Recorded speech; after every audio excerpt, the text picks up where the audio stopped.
نفاس کی مدت میں سوائے خالص سفیدی کے جس رنگ کا خون آئے وہ نفاس سمجھا جائے گا۔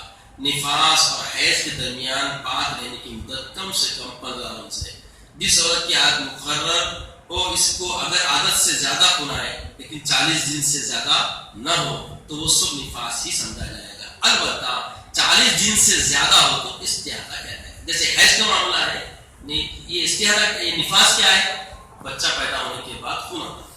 تو اکثر بعض لوگوں کو 10 دن کے بعد پاک نہیں آتا، تو نہیں آیا تو احتیاطی طور پہ اگر آپ 40 دن کر لیں کوئی بات نہیں، مگر پاک ہونے کے بعد میں آپ کا راستہ پاکیزہ مطہر میں شامل ہوا ہے۔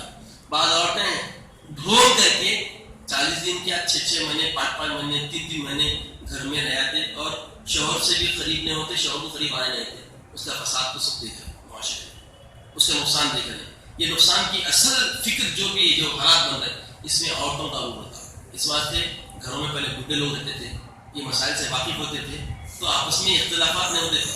اب آج کوئی نگران کار نہیں ہے، ہر کوئی جو ہے چنڈال بن کے بیٹھے ہوئے اور یہ رس بھوجن میں چپتا چنڈال تو لوگوں چنڈال شیطانی شیطانی کا نام چنڈال، تو یہ شیطان بن گئے اور انسانی روپ میں بھی شیطان ہوتا لوگوں کو نہیں معلوم، جس کی وجہ سے رشتے بہت بسمار آ گئے۔ تو رشتوں کو سینچنا، رشتوں کو سنوارنا، رشتوں کے حقوق دینا، یہی تو بندگی ہے۔ بندگی یہ نہیں ہے خالی پنج وقتہ مسجد میں آ کے بیٹھ گئے، نماز پڑھ لیے، خطیب صاحب بن کے خطبہ پڑھ دیے تو نہیں ہوتا۔ بندگی اصل معاملات میں ہوتی، بندگی اصل ایک دوسرے کے حقوق دینے میں ہوتی۔ اصل بندگی کا جو اصل بنیادی نظام ہے آپسی رشتہ داری کو نبھانے کا نام ہے۔ تو یہ چیزیں ہر ایک کو سمجھنا، اس کا حق دینا ہر ایک پہ واجب فرض ہے۔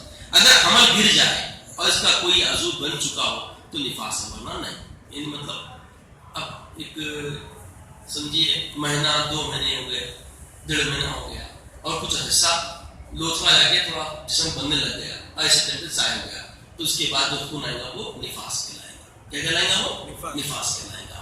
اور کچھ بھی نہیں بنا، خالی ایک رکے، تھوڑے دن بڑھ گئے، ایک دوسرا دور قریب آنے سے پہلے جو ہے پھر ناپاکی دکھی، تو یہ صورتیں ایسا تو ہوتے رہتا ہوں، سمجھ؟